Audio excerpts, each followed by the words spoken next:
Ребят, всем привет! Итак, попробуем сегодня разобраться, сколько же лить масла в бензин для той же бензокосы или той же бензопилы. Ведь производители бензоинструмента указывают одни пропорции, вот как вот здесь написано 1 к 25, а здесь было вообще указано 1 к 20, то бишь сюда 40 грамм на литр бензина, а сюда вообще показывали 50 грамм на литр бензина. Так сколько же его лить? А производители масел-то у нас пишут вообще 1 к 50, то есть 20 грамм надо лить на литр, да? И чё? Это ж очень легко запутаться, особенно если ты вот только купил инструмент и вообще нифига в нем не понимаешь, да? Давайте попробуем разобраться. Не претендую на истину, чисто мои суждения, субъективное мнение. Пишите в комментариях, если что-то будет не так. Но будем разбираться чисто вот по-простому. Есть у нас масло, да? Читаем классификацию. APTC, ISO L, EGB, JASO FB. Эта классификация обозначает, что это масло подходит как раз нам для двухтактных двигателей. Это масло в данном случае у нас вот минералка, да?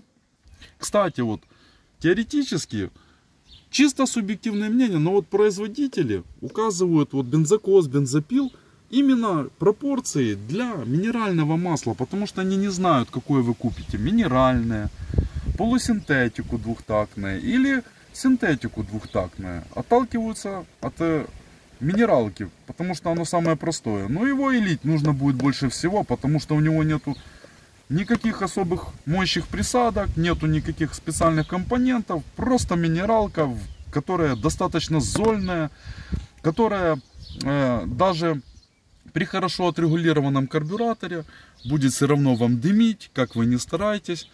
Будете мало лить, скажете ЦПГшке до свидания. Будете много лить, получите, скажем так, зольность. Ну сколько золотая середина. Если вот, допустим, здесь вот на бензопиле 1 к 25 указано, да, то это получается 40 грамм. Ну вот 40 грамм где-то этой минералки придется вам и лить. 50 это, конечно, ну... Если пишут 50, ну лейте 50, ничего страшного супер не будет, просто поршневая будет потихоньку засираться. Но не потому, что вы там супер дофига льете, а потому что само масло минералочка есть минералочка, ничего там сверх такого нету. То есть 1 к 40 будете минералки лить, поршневая будет работать, никуда она не денется. Ну и ресурсность, сами понимаете, если будет зольность, зольность это что? Это трение повышенное, а повышенное трение меньше ресурс. Вот у нас по минералке. Дальше у нас идет вот такая штука, написано уже 1 к 50 на масле. Это у нас уже полусинтетическое масло, тоже для двухтактных двигателей. Сколько ж его? Получается 20 грамм на литр, да? А здесь на бензопиле написано 40 грамм. И что делать? Давайте так, это полусинька, 30-35 грамм. Движок будет годами работать. В чем плюсы? Если настоящая не подделка, то работать будет в принципе неплохо. По сравнению с минералкой будет намного меньше дымность. При условии, что у вас все хорошо там отрегулировано, дымность будет конкретно меньше. Вы заметите, что у вас будет как бы легче работать сам движка, да. И в чем плюсы? Вот это самая дешевая минералка, да, это уже чуть-чуть подороже полусинька. Но ты ее за счет того, что вот льешь не 40 грамм, а 30 грамм, то у тебя получается расход самого масла меньше, и ты в этом выигрываешь по деньгам. И теперь на финалочку, блин, классное масло, блин. Ну, сегодня не про бренды, сегодня чисто вот мы говорим про типы вот масла, синтетика. Имеется в виду вот синтетика, тоже написано по-английски 1 к 50, то есть тоже 20 грамм. И получается, если это оригинальная синтетика, то 20 грамм, ну, честно говоря, да, можно лить 20. Но вот чтобы вот перестраховаться, чтобы вы вот уже были спокойны, что поршневая нормально смазывается, 25 грамм при хорошо отстроенном карбюраторе, будет оно все работать, никуда не денется. Практически вообще дыма нету, если карб подстроенный. Дымности суперовской вообще такой нету. Все работает достаточно мягенько.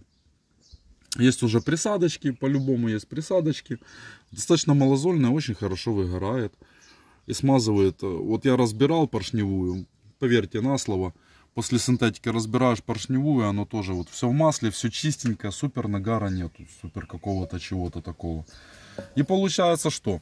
Берем дешевую минералку, льем конкретно больше, почти в 2 раза, да? Какая экономия по отношению к синтетике? Получается, сверх особой экономии-то и нету. Берем полусинтетику, ну, чуть-чуть дороже, чем минералка, но уже повеселее. Льем порядка 30-35 грамм, да? И получается золотая как бы середина. Если карман не жмет, лучше брать синтетику, поршневая будет работать дольше, а за счет того, что ты ее просто заливаешь меньше, у тебя увеличивается, ну, как бы не то что экономия, ты просто меньше расходуешь масла, и тебе его плюс-минус на то же время хватает. Надеюсь, вот для новичков это видео было полезным. Пишите, какие пропорции вы заливаете. Очень интересно услышать ваше мнение. Мнение мое субъективное. Можете пинать в комментах. Всем спасибо, всем удачи, всем пока.